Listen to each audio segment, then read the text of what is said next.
নমস্কাৰ বন্ধু বান্ধৱীসকল, মোৰ নাম বাবলুৰ ৰহমান আৰু মোৰ চেনেল বাবলুজ ব্লগলৈ আপোনালোকক আদৰণি জনালোঁ।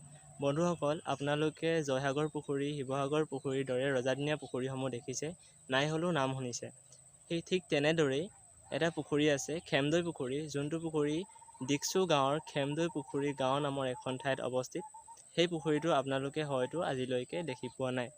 তো ব'লক আজি খেমদৈ পুখুৰী আপোনালোকৰ আগত চিনাকি কৰাই দিওঁ।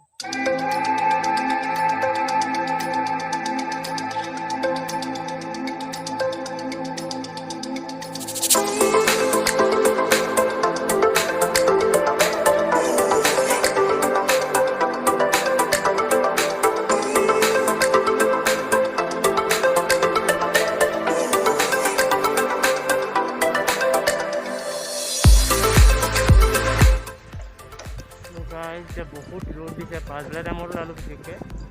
তিনিটা 3:30 বাজিছে এতিয়া ওলাই আহিছোঁ। ৰ'দ একদম মুখতে পৰিছে।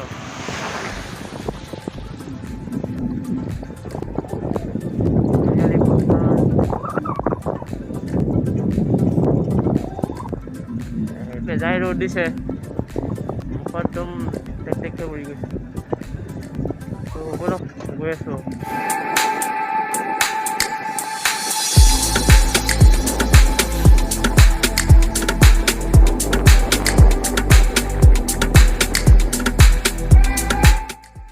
তো সেইখন হৈছে শ্বহীদ পিয়লি ফুকন কলেজ। ৰ'ব ওচৰৰ পৰা দেখাই আছোঁ।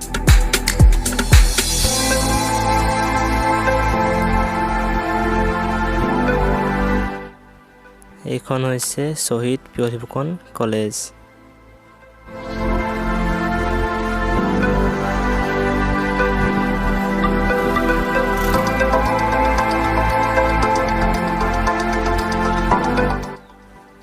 তো এইখন হৈছে নামতি চাৰিআলি। নামতি চাৰিআলি পালোহি এতিয়া।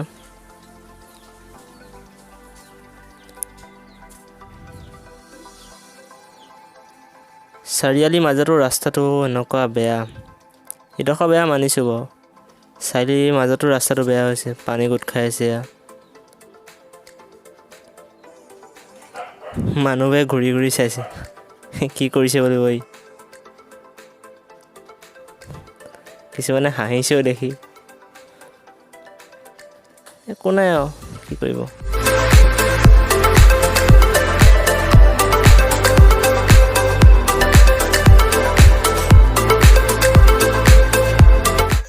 ফাইনেলি এতিয়া পালোহি। এতিয়া বহুত বেজাই গৰম উঠিছে।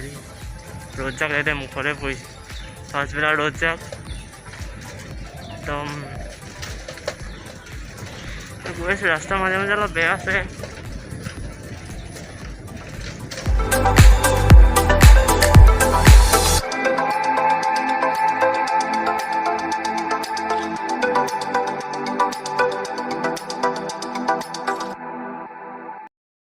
তো এইটোৱে হৈছে খেমদৈ পুখুৰী গাঁৱৰ ঐতিহাসিক ৰজাদিনীয়া পুখুৰী, খেমদৈ পুখুৰী।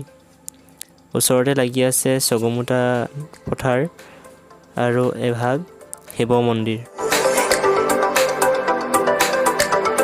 আহোম ৰজা 600 বছৰ ৰাজত্ব কালতে এই পুখুৰীটো খনোৱা হৈছিল। আহোম ৰজাৰ জীয়াৰী খামদৈ নামেৰে এগৰাকী কুঁৱৰী নামত এইটো খনাইছিলে, আৰু গাভৰু নামে এগৰাকী কুঁৱৰী নামত এই পথাৰৰ মাজত এটা খনাইছিলে। আহোম ৰজাই যেতিয়া সেই বিয়া কৰাবৰ অভিপ্ৰায়ে এটা গড় বনাইছিলে গড়গাঁৱৰ পৰা, সেইটো আহি আধা হ'ল ৰাতিপুৱালৈ। পুৱালত এই পুখুৰীটো খান্দিলে, আৰু খামদৈ কুঁৱৰী নামত এই পুখুৰীটো খান্দিছে, আৰু গাভৰু নামত তাত এটা পুখুৰী খান্দিছিলে। সেইটোৱে জনা যায় যে, আৰু ৰাইজেও জানে, আগত বুৰঞ্জীও হৈছিলে। বৰ্তমানেও এই পুখুৰীটো জীৱিত আছে, কিন্তু ইয়াত কোনো তেনেধৰণে চৰকাৰী আঁচনিয়ে বেছি আঁচনিয়ে তেওঁক ঢুকি পোৱাগৈ নাই।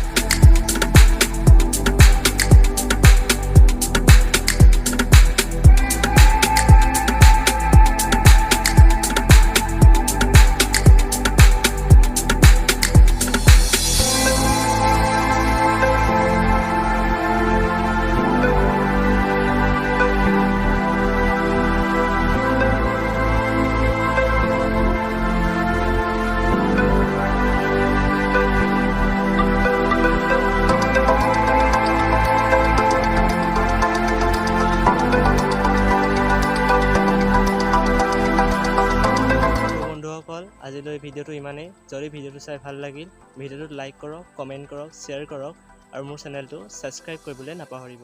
ধন্যবাদ।